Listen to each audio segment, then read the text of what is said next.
Okay, so yeah, we'll go ahead and take you around. And so yeah, as you come into the exhibit, you get, some signage, some facts about the country itself. So, for example, here you can see that it is composed of over 4,000 islands. These islands are, anything as big as the main island to small, tiny islands that could be a few feet by a few feet. So yeah, and then eventually, right behind me, we also have some signage that focuses on the national parks and all the protected national resources of Cuba. And as we keep moving around,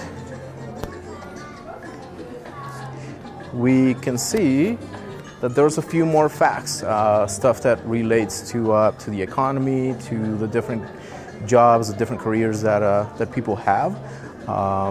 Their exports, their imports, and basically how the country runs. And yeah, like I said, different facts.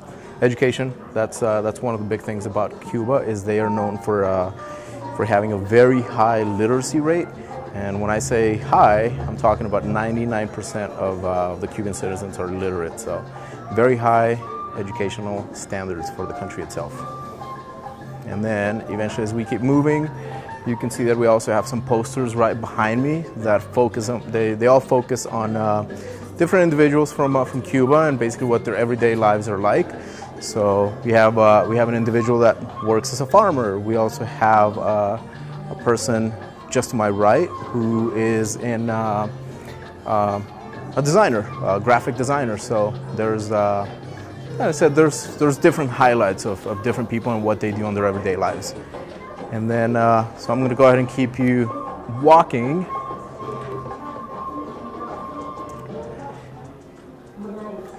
Since we didn't have the ability to build walls of Cuba, or basically set up a lot of buildings, we do have quite a few graphics. And a lot of the folks that come and visit the museum, they get to see this, and they immediately, it takes them back to walking the streets of Cuba and, places where they used to hang out, or places where they've hung out in during their visits most recently.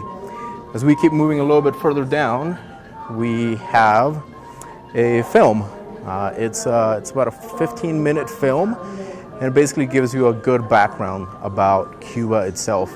The film itself, it goes back to the early days of native Cubans, to eventually it briefly talks a little bit about the arrival of the Spanish, and then eventually we fast forward into the late 1800s, a little bit of the 1900s. It briefly talks a little bit about the Cuban Revolution with Fidel Castro, and then eventually from there we move into the future. So like I said, it's a short film, and it gives you a lot of background. Now, we are walking into the plaza, and this is where a lot of our visitors spend a lot of time. For example, right now you're looking at an exhibit that talks about Cubanos, or the Cuban cigars. This is it's a big part of Cuba, and so yeah, so there's a little area that talks about how to roll Cuban cigars and basically what the industry is all about. And right on the walls, you can see that we have some replicas of tobacco leaves. And like I said, the exhibit, it talks about the importance of the Cubano, and also, I guess talking about the profits and how it helps the Cuban economy. And it also talks about the cultural aspect of it and what a lot of us Americans, think about when we see a cigar. And then eventually, as we move a little bit further up, we also have an exhibit that talks about the Cuban life and the Carnival, or the Carnival, which is also, it's a time of the year when Cubans get to party, and they. It's celebrated across the entire country, and one of the interesting facts about it is that it is not celebrated on the same dates as we would celebrate Mardi Gras here in the U.S. or Carnival in other parts of the country. So a little bit of a different thing. And then we also have a section where we talk about Orisha, which is also it's part of the religion, and it's a very interesting religion which focuses, or I guess you take parts of the of Catholicism and you mix it with a lot of different aspects that come from African American traditions and religion. So once again, this is Orisha.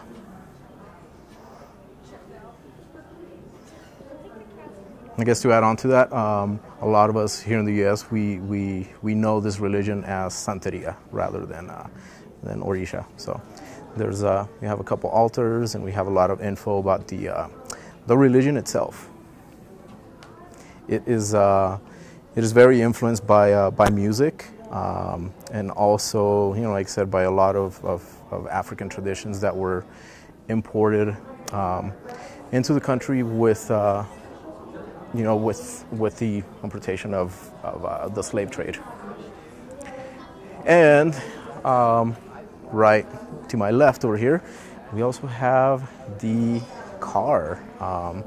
Cuba is known for its cars, for a lot of its old American cars that have been left behind from dating all the way back to the 1930s, 1940s, 1950s, and so. Yes, we do have a car.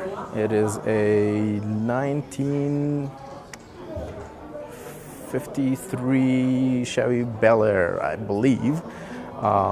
So we have the vehicle, and you know, with the exhibit, we talk a little bit about the how or why these vehicles are stuck in Cuba and how they've become a part of everyday cultural or everyday life for a lot of Cubans.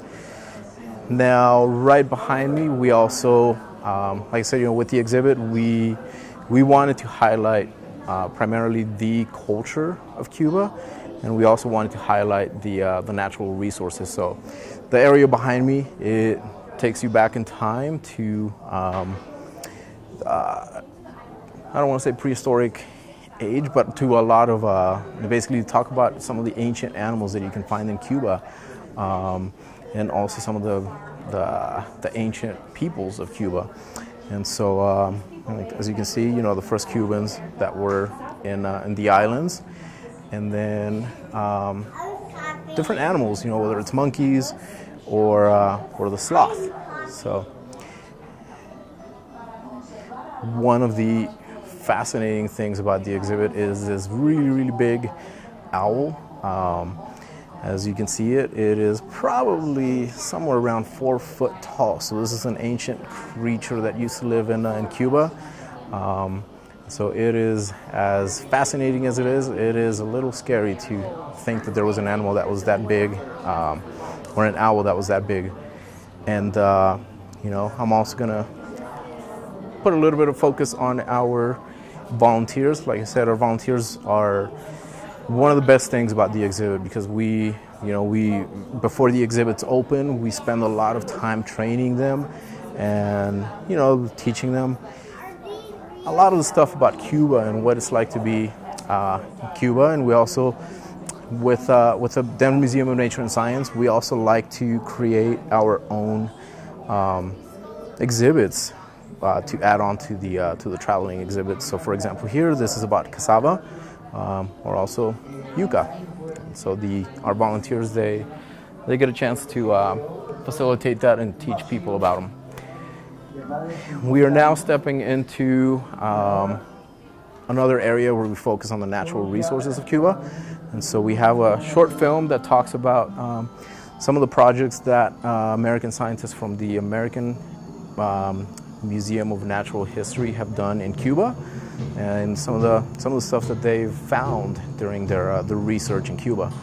They put a lot of emphasis on butterflies and also snails, and as well as, you know, different plants, the geology, plants, animals, a little bit of everything. So.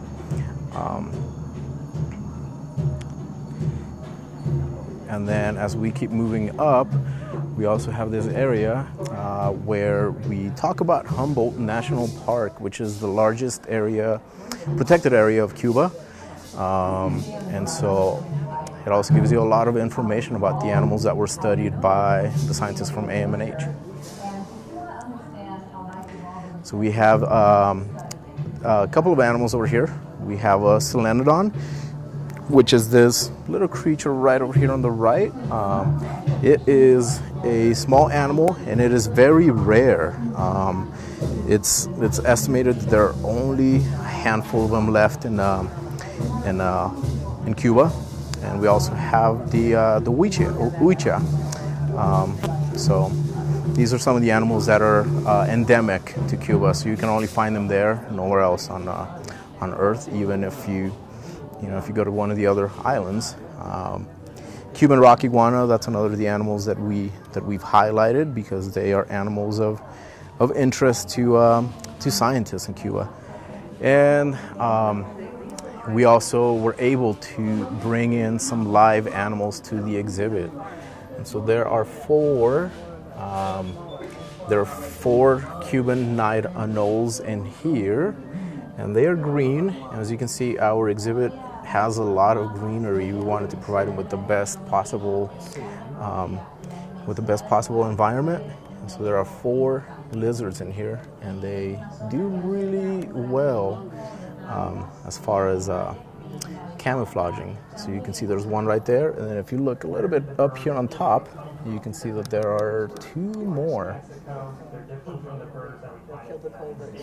Now, a cool thing about anoles is that they evolve very rapidly, and so I'm talking about as far as their evolution goes, scientists have been able to find, or their studies have basically focused on how quickly can they evolve. And some of the results that they found was that some of them, they're depending on where they live or different environmental factors, their snouts might get shorter, might get a little bit longer, their foot pads might get a little bit stickier, they might grow longer fingers or shorter, also longer tails or shorter.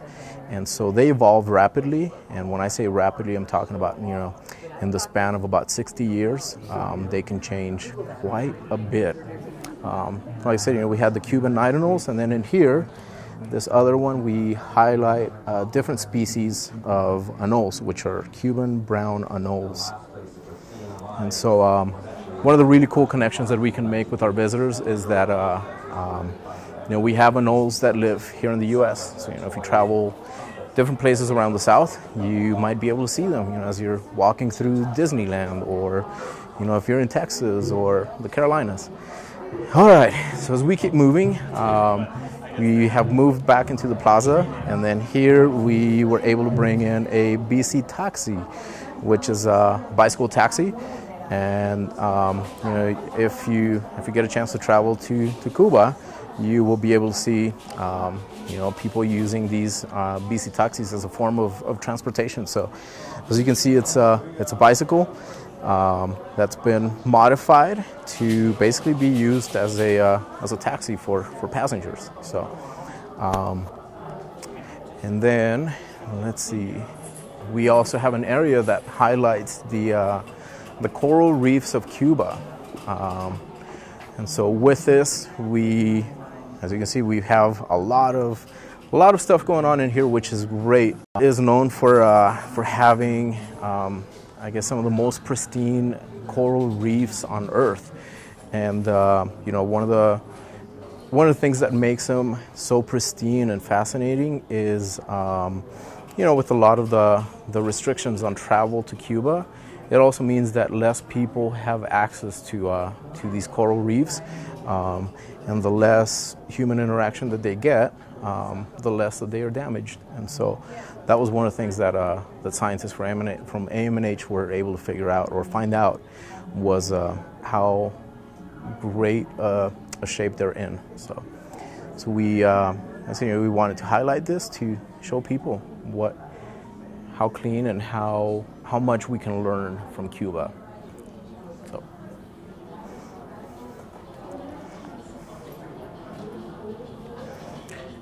And then we also have a little cart that highlights some facts about Cuban life and foods and what people do for a living and what people eat. Some of the fruits, some of the vegetables, a lot of those things. Organic farming is huge in Cuba, so that means that they don't use as many pesticides, and so it's And then as we keep looking around the exhibit, we can also see that with the Denver Museum of Nature and Science, we wanted to have an exhibit that was lively, and we added this to the exhibit. It's our own little touch that we added, where we designed a little stage performance area, and during the weekends and on other busier nights, we've been able to bring in performers. So we've had musicians that play here in Denver. Some of the musicians, you may be able to see them on weekends at La Rumba or other local venues around the city. We've also been able to bring in dancers from different organizations, and they performed, and our guests always love them. And then on days when we don't have any performances, we always have some instruments here for our visitors, especially the kids, to come in and bang away at the congas or the bongos, the chequeres, and a lot of these instruments that are common in Cuba. So, and then eventually, as we keep moving down the exhibit, we also have this beautiful mural, which is a great opportunity for folks to take a picture, selfie, and make you feel like you're walking around the streets of Cuba. And then as we get closer to the end of our exhibit, we also have another area that focuses on the natural resources. And so we have this Cuban crocodile. We have the mural here, but even better than that, we also have an exhibit where we have a crocodile, Cuban crocodile here with that is an actual size, and it is really big. It is fascinating. It is terrifying.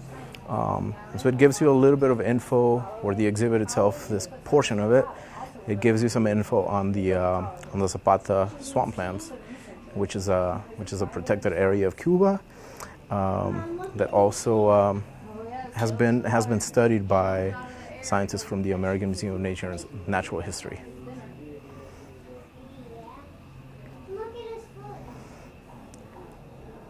And like I said, the exhibit itself, we wanted to focus on different things, not just one thing. And so with it, the culture. And so art, we brought in artifacts or paintings from different artists from Cuba. And so here we have a gallery that highlights a lot of the work that these folks have done.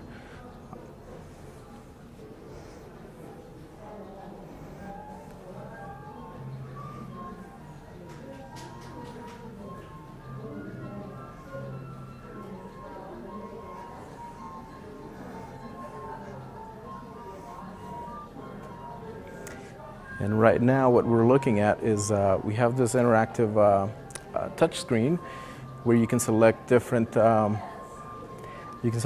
different people, and it basically tells you a little bit about their background and what it is that they do as an artist, whether it's being a ballerina to being a painter to being a poet. So it's a really cool feature that the exhibit comes with. So as you can see, we're going to click on, let's see, Jose Villa, and so they are industrial designers, and so it also shows you a little bit of their work. And so as you click on the screen, you can see it on a much bigger screen up top. So like I said, we wanted to talk a lot about different people and what they do in Cuba. And then as we wrap up the exhibit itself, we also have these backgrounds, these that talk about different individuals and how they see the future of Cuba, or what they hope for Cuba in the future.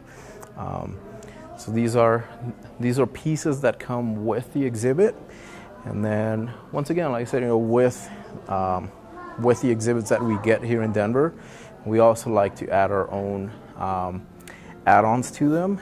And so one of the things that we were able to do with Cuba was we highlighted 4 individuals that are that either live in Denver or have lived in Denver and have had a positive, long-lasting impact on the city of Denver. So, to your left we have Elaine Berman, who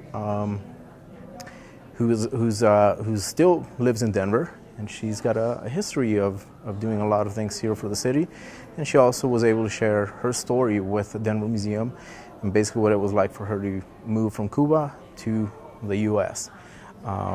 We also have Guillermo Vidal, who was at one point the mayor of Denver. And we also have different artifacts that they loaned to the museum. And so, as you can see, we have some boxing gloves. Guillermo Vidal wrote a book that was called Boxing for Cuba, and he also loaned us his boxing gloves. Now, I'm going to take you back over here quickly to Elaine Bergman. And so one of the really cool things that a lot of folks are fascinated by when they see her object is that we have a picture of her, I believe it was her grandfather, who took a picture with Albert Einstein. And so you can see him right there on the middle. And so really cool. And she also was able to share her story with us. And then once again, we're going to fast forward a little bit to, we also have Christi Bigelow, who is the local of Cuba, which is a local restaurant here, or I guess a few restaurants here in Denver. And so she also shares her stories and what it was like to grow up as a Cuban, and eventually how she ended up here in Denver. And then last but not least, we also have Maria Garcia Berry, who's also local Denverite here in the city, and she also was able to loan us one of her prized possessions.